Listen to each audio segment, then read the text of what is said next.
So you dieted for 4, 5, maybe 6 months.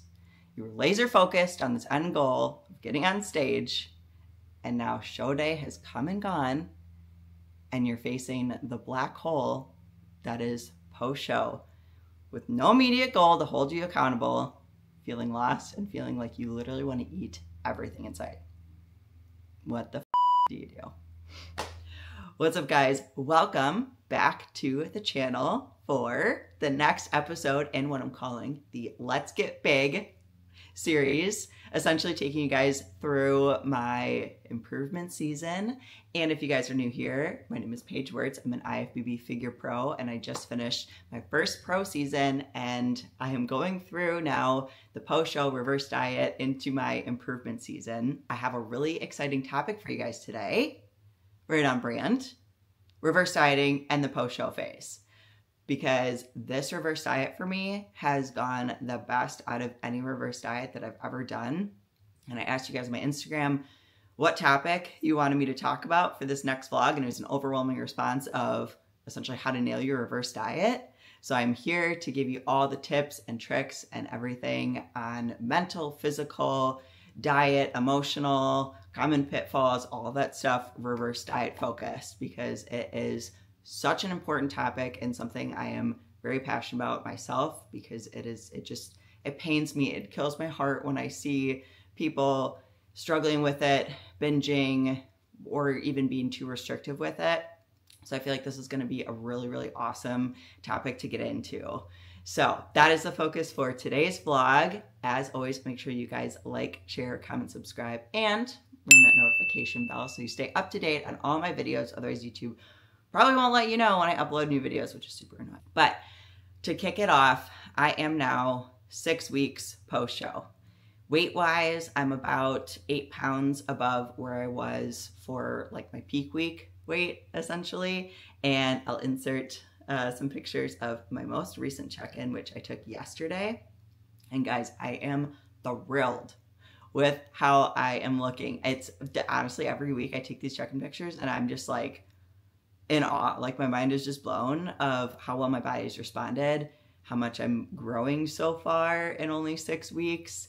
And so yes, it's honestly been like an ideal reverse so far. Calories wise, my coach these past 6 weeks has essentially just continued to increase, and mainly carbs, which, darn, gotta eat more carbs every day. No, it's honestly been like super nice and super enjoyable. I started my reverse diet, and if you go back 2 episodes ago, I go through kind of like the first 3 weeks progression, but we started it like immediately post-show. I started at 1,600 calories because that was like my diet right before peak week. And then right after that, my coach Andre just started like increasing calories from there. So as of today, he increased food again. So my calories on training days are between 2,400 to 2,600. And then I do get a weekly refeed meal that just got bumped up. And I'll say like weekly refeed meal or cheat meal or treat meal, all kind of the same thing. The calories for that just got bumped up to 1,200 calories total for that. So essentially on Saturdays, my total daily calories are about 3,100, which is crazy. I'm eating a lot of food. Cardio is still the same, 4 days a week, 25 minutes post-workout. Pretty minimal cardio. And my body is feeling so much happier. So that's where I'm at with my reverse diet. Again, I have done, this is probably, I think either my 6th or 7th time going through this post-show reverse diet phase. And honestly, I've never like messed up a reverse diet before. However, this is the one that's gone the best. And so I wanted to tell you guys kind of some of the things that I've done differently that has made it go so well. But before I can get into that, I feel like I should define essentially like, okay, what is a reverse diet? Why do you need it? What are the benefits? What happens if you don't follow it? Common pitfalls, all of that stuff. Essentially, reverse dieting is increasing calories, typically carbs and fats, and then also reducing cardio after you get done with a contest prep. And you're doing that, increasing calories and decreasing cardio slowly over time versus like just jumping right to, higher maintenance calories or just jumping right into a surplus. Why we need reverse diets? We can't stay lean year round.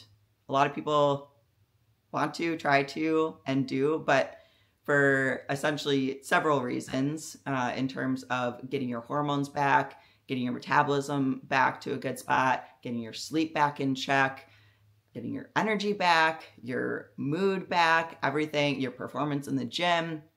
You need to, again, decrease the physical outputs, increase the nutritional inputs in order to get those things back in check and back in range, and essentially get yourself back to baseline is the main premise behind reverse dieting. And doing it in the slow progressive way allows you to then minimize fat gain, and it's less of a shock to the system essentially. And with that, a lot of times too, and at least I've found in terms of my metabolism, when we've done those slow progressions over time, my metabolism starts to rev up. It's like a fire. It's like if you're putting more wood in the fire and the fire is burning hotter and hotter, that similar premise, that's what our bodies are doing with those extra calories, extra carbs. So my metabolism, it's on fire, it is stoked, and it just keeps getting better. And that's a really, really, really big benefit of being able to like slowly add calories over time and just really minimize the fat gain and maximize your insulin sensitivity and, again, your metabolism, and just getting that going as efficiently as possible. All right, so then what happens if you don't reverse diet? Well, either you can increase calories way too fast or start binging and fly off the rails and essentially undo all of the progress that you made during prep. Sounds dramatic, I know. However, I've seen people within the span of a week or 2 weeks literally undo all of their progress that they made during prep. I've seen it way too many times, essentially, where people will, they'll enjoy themselves like the night of the show, the day after, but then instead of getting back on plan, they just continue to eat junk of like all of the cookies and the brownies and the pizza and the burgers, and they continue to binge. And essentially, the first couple days you do that, you look at yourself in the mirror, like you go to the gym and you're like, oh my gosh, wow, I have like this sick pump and like I still look shredded. And it makes you think, oh, I can just eat whatever I want and I'm not going to gain weight. Okay, well, come that 3rd, 4th, 5th day, yeah, it's going to start to catch up. And people have literally gained like 20 to 40 pounds within a week or two post-show.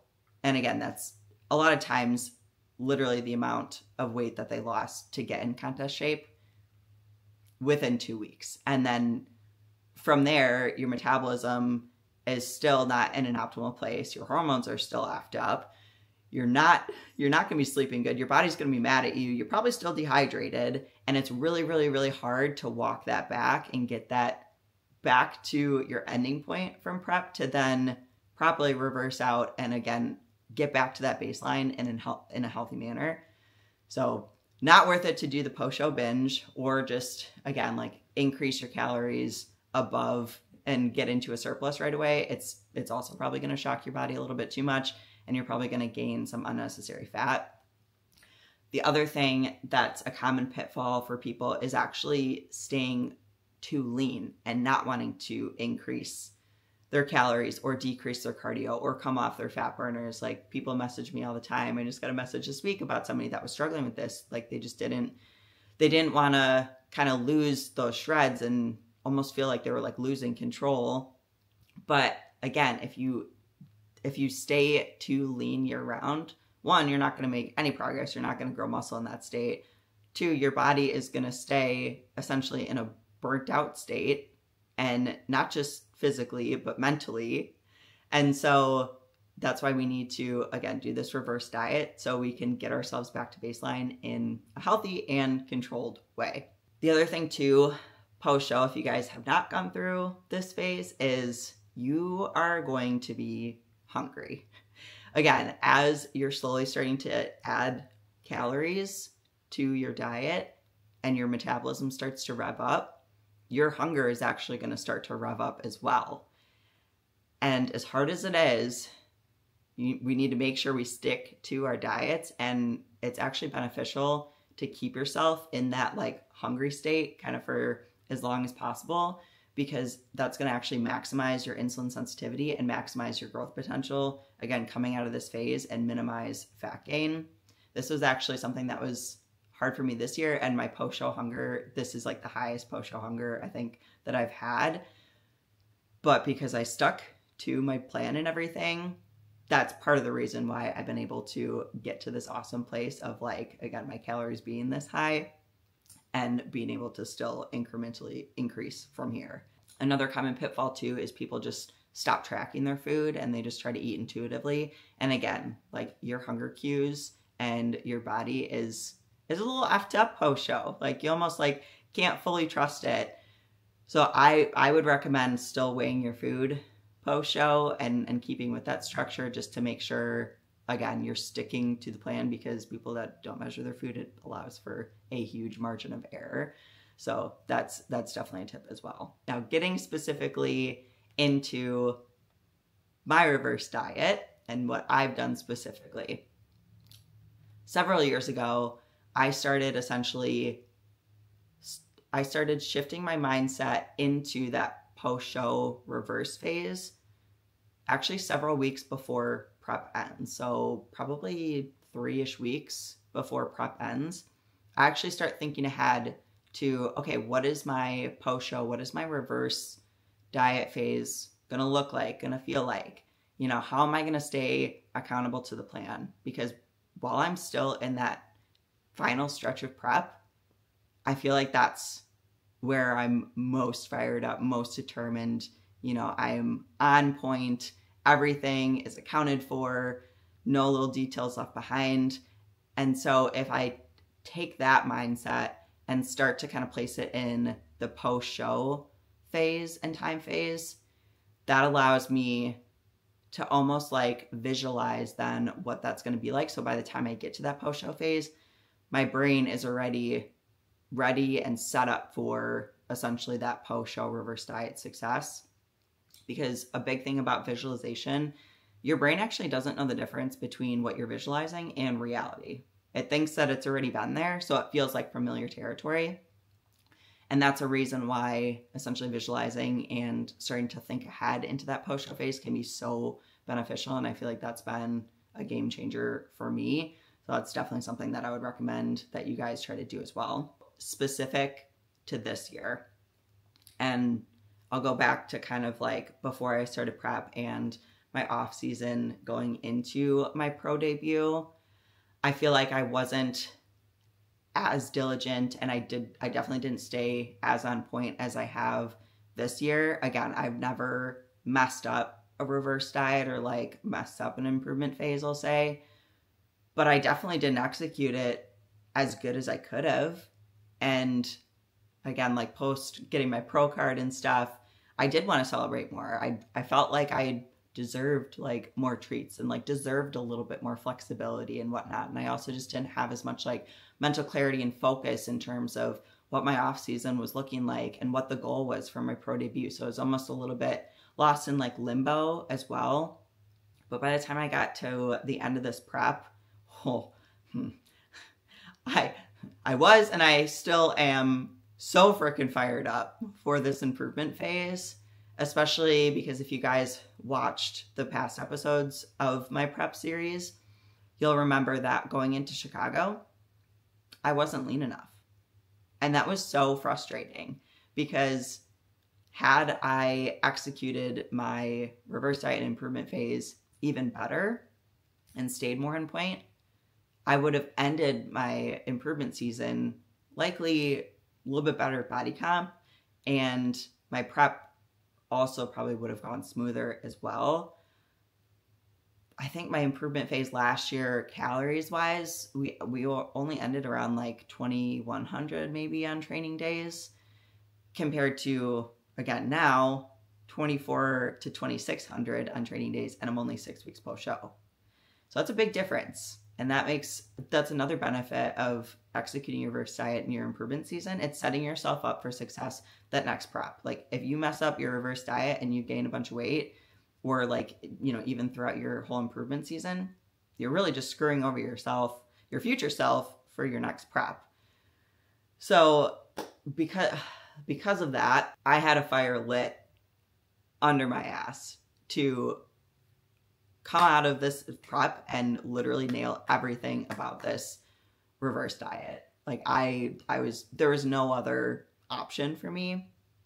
And so again, I had a laser focused vision and laser focused goal going into it where I knew exactly what I had to do, and that was executing the plan.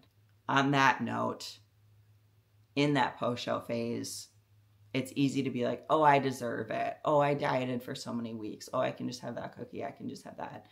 No, you need to earn it and stay on plan if you want to set yourself up for success. The other thing too, that's super commonly talked about, when we're in prep, we are firing on all cylinders. Our schedules, and my schedule for sure, was dialed in at any point in the day, essentially, because when I'm in prep, like, it's so busy trying to do fasted cardio, working, training, your post-workout cardio, your posing, your mobility, and then again, I have a full-time job, I have posing clients, I have sponsorship obligations, I have this YouTube channel. And so during prep, I was so nailed in on my schedule and just like regimented that I was really motivated to take that and continue it into this off season. And I've kind of taken that to a psychopathic level, I would say, this year, because I have now created a whole organization system and schedule in Excel that has every single day of the week down to 15-minute increments of when I am doing what, including all of my meals, all my supplements, all of that stuff, which I feel like would be a fun video for me to take you guys through in a different episode. So let me know if you want to see that down in the comments below. But essentially, staying structured, staying organized, and staying diligent in that way has helped me make sure that I execute my plan now in this off season, and has been tremendously helpful. So that's another thing I definitely recommend. On that similar note, diet wise, me personally, my coach Andre gives me a meal plan. And so this year, what I did is I physically printed out, and then he has notes on there for different foods that I have options to like swap in and out essentially. And he does give me kind of the freedom, the flexibility to switch out. Again, it's like switching out foods for other whole foods. So like instead of potatoes, I can have rice. Instead of chicken, I can have ground turkey, whatever. Instead of, you know, one protein source, I can have a protein shake instead. In the past though, I would do those like swap outs, but I would do them more so ad hoc on the fly and more so like mentally. And with that, I think that definitely led to more inaccuracies with executing my plan. And again, I gave myself a little bit more flexibility and leniency in the improvement phase of like, oh, some extra sauces, calories, and oh, this is a little bit more fat, but that's okay, and whatever. This year I have it printed out, and then any of those substitutions that I'm making, I actually physically write them down to hold myself accountable to that. And then I also go back and reference of like, wait, how much did I say I was going to swap this out for? Yeah, I have it all written down, then I have to do exactly that. So that's been another huge thing for me. If you guys do macro-based meal plans of like either total macros or like by meal, I suggest you do the same thing. Like write yourself a meal plan, because I feel like meal plans are so much easier to stay accountable to. And again, it just makes it a lot easier to execute and check the box of like, did I execute and did I follow the plan 100%? Yes. And then another thing, diet-wise, kind of similar along that same theme, is having your meals actually portioned out ahead of time. That's why I love working with Mom Meals, because I get my meals delivered and he does custom portions for me of all of my meals. So I can literally just type out exactly what's on my meal plan. I say, hey, this is what I need. And he sends me my order and it's all pre-portioned in Tupperware containers already. And that takes the guesswork out of it. And it also just, again, alleviates temptation of like, I'm portioning out a meal and I'm going to grab a bite of this or grab a bite of that or add this or add that. So it keeps everything a lot more structured. And then along that line too, I don't like having temptation in my house. We don't keep junk food in the house. Luckily, my husband isn't a big snacker or anything. If you look in our pantry, it's all bodybuilder food. And then I have my Rice Krispie treats for my intra-workout carbs. But that's pretty much the only junk food that you'll find. And then in our fridge, my husband also eats mom meals. So we have our mom meals, and then we have like condiments and like extra stuff like that. But that's pretty much it. And for me, that's super helpful because if there's no temptation in the house, then there's nothing to snack on. And if you're somebody, you know, you have kids or you have a family or you live with your parents or whatever, just try to separate maybe where you keep your food, or, you know, try to keep it out of sight, out of mind, and really just stay accountable to that. And again, that goes back to writing down your plan and only having what's on your plan.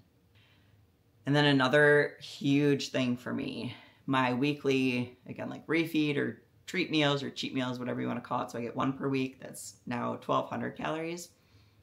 And the last off season, I did not actually like calculate out and track exactly what I was having and make sure that I was within the caloric guidelines that I was given.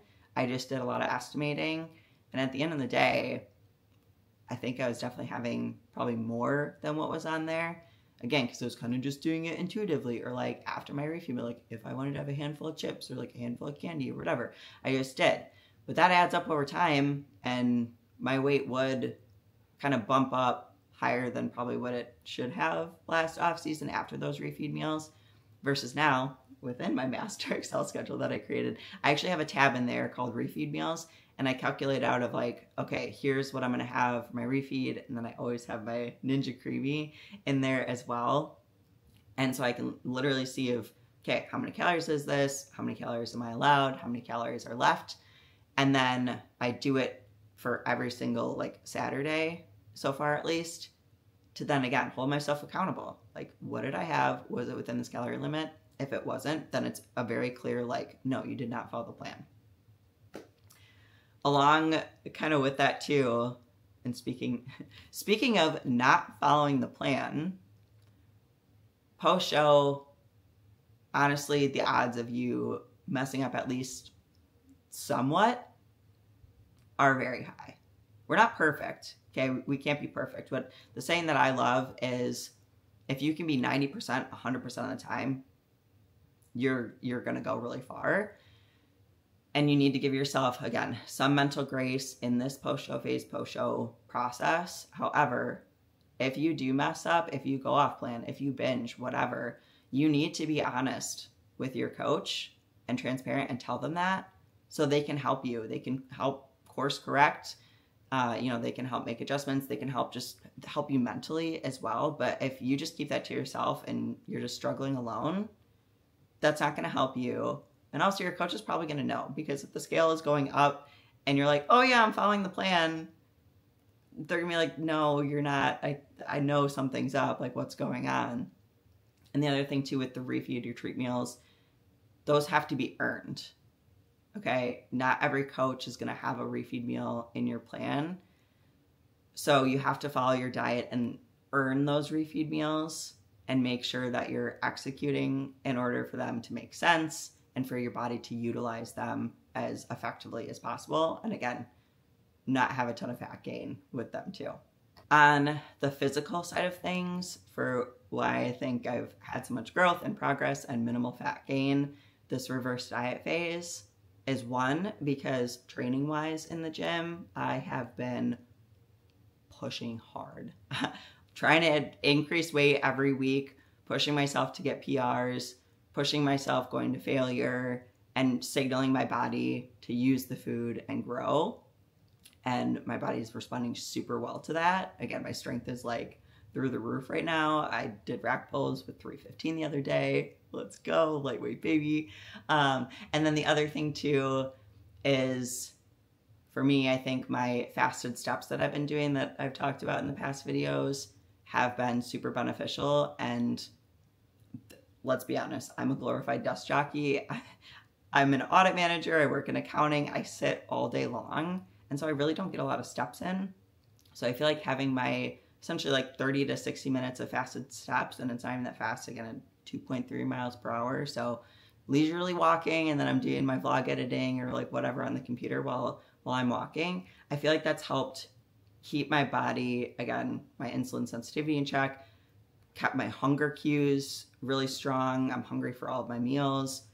Getting steps in is really good for your digestion, and honestly just for like my mental clarity and stuff, it's been amazing. So I feel like that's the other thing physically that's really helped in terms of being able to keep my body from gaining a ton of fat, but not still having like the extreme level of output as doing 60 minutes of fasted cardio and, you know, boosting my cortisol levels through the roof and whatnot. So yeah, that's been tremendously helpful. So those are kind of all of my key things I'll say that have been making this reverse diet for me this year super successful.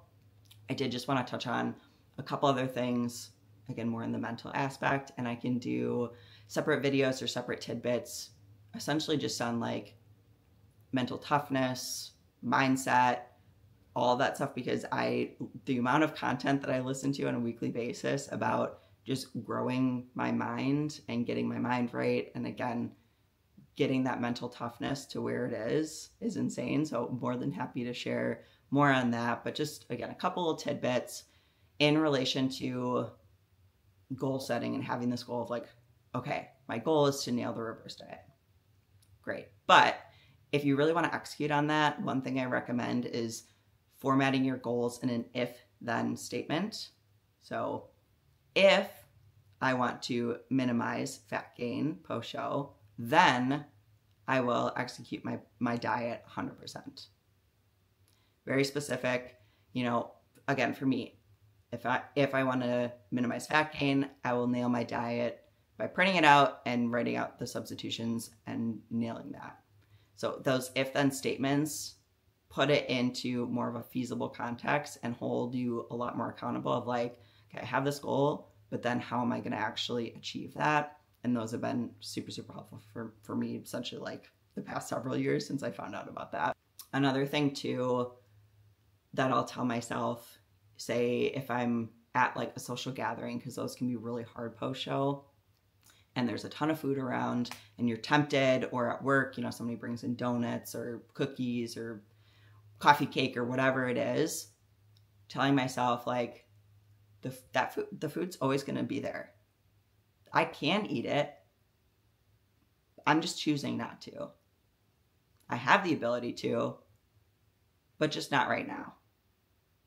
That makes me feel like I'm really in control, and I'm essentially keeping the promise to my past self that I made of, yes, I'm going to stay on my plan, and honoring those goals. Essentially, you're in full control. We may trip ourselves out and may give in to temptation and whatnot, but we are in 100% control. You can have that food at any point in time, but we're choosing not to. And again, when you get that refeed, when you get that free meal, then it's really earned and deserved. I also definitely recommend working with a coach post-show. I feel like there's a good amount of people that might just hire their coach only for prep, and then they just part ways and they're like, bye, okay, see you later. Sticking with your coach can make post-show so much easier. You're going to have somebody that you're accountable to and that you have to check in with. You have somebody that, you know, can help you on the mental side. You have somebody that is going to make sure that your hormones and your sleep and your energy and your mood are all coming up in essentially like coming up back to baseline. And then they can also structure your diet for you to tell you how much to eat so you don't have to worry about it, and make sure that, again, you're not gaining too much fat too quickly and you're doing everything in an optimal manner. If you can't work with a coach post-show just due to finances and whatnot, do research, you know, find out how to structure these things. There's so much online nowadays where you can literally be your own coach. Ask ChatGPT. ChatGPT can come up with a post-show reverse diet plan for you, and you can bounce ideas off of ChatGPT. Like, don't use not working with a coach as an excuse, but I feel like that is kind of the best way to set yourself up for the best success. And then either if you're working with a coach or you're not, something I did one year, it was the year I finished prep and then I had my wedding like 3 weeks later, and I kept finding myself of like snacking at the end of the night on like cookies or candy or whatever. And again, I felt like I like wasn't in control. And I was like, one night I was just like, had a come to Jesus moment where I was like, okay, I need to fit my wedding dress in 2 weeks. Like, we need to knock this the heck off right now. Otherwise, I might be screwing myself over. So with that, what I did is I printed a physical calendar, just like a blank one. And then at the end of every day, I told myself, okay, I'm going to put an X on the day if I X'd all of my boxes and followed the plan. And if I don't, then I'm going to circle it. And that means that I didn't nail it and I messed up, and it's going to visually show me that. And then what I also did is I put my planned like refeed meals on there to look forward to. And I was like, if I don't X all my boxes, then I don't get my refeed meal. And that was super helpful for me. Guess how many days I missed after that? 0. I executed every single day because I wanted to put that frickin' X on the box. And even like to this day now, waking up in the morning knowing that I nailed everything the day before, like there's no better, more fulfilling feeling than that, of knowing that you kept the promises to yourself. So that's even just like another benefit of like proving to yourself and keeping the promises to yourself and honoring those past goals. Man, that feels freaking good. The last thing, again, I kind of touched on it, but give yourself some grace. This post-show phase is freaking hard. You're seeing the lines go away. We don't have this like clear defined goal right in front of us that we're working towards. There's again like the temptation. Friends and family are gonna be like, oh, you're done with prep, so you can have what you want, right? Like, it doesn't matter. No, it does matter. Like, keep these promises to yourself. And along with that too, focus on non-physical, essentially like progress markers. So your PRs, are you getting stronger in the gym? Are you progressively overloading on your weights? Are you sleeping better? Are you happier? Do you have more energy throughout the day? I sure do. I feel like a different person, even though like towards the end of prep, I'm like, oh, I don't feel that bad. I feel pretty good. Now, I don't know, like, can you guys see a difference? I feel like I'm even just like different on these vlogs. I just have like a different life to me because again, being able to like bring yourself back up to baseline and fill your cup back up both physically and mentally are huge. So yeah, focus on those non-physical and non-scale weight goals. Trust the process, trust your coach, and trust yourself too. I know you guys can do it. I've done it. You can do it. If you guys have like specific questions, issues, whatever, please feel free to DM me. I am more than happy to just be a sounding board and, you know, help you with your journeys as well. Like, I freaking love bodybuilding. Again, I'm very passionate about post-show and everything, so let me know how I can help as well. But with that, I've now rambled on for a long time. I hope you guys have enjoyed this video. If you have, let me know in the comments down below, and let me know of other kind of like sit down topics if you guys like this and want me to do more of them, because this is actually super fun. But yes, make sure you like, share, subscribe, comment, and ring that notification bell. And I'll see you guys in the next one. Bye.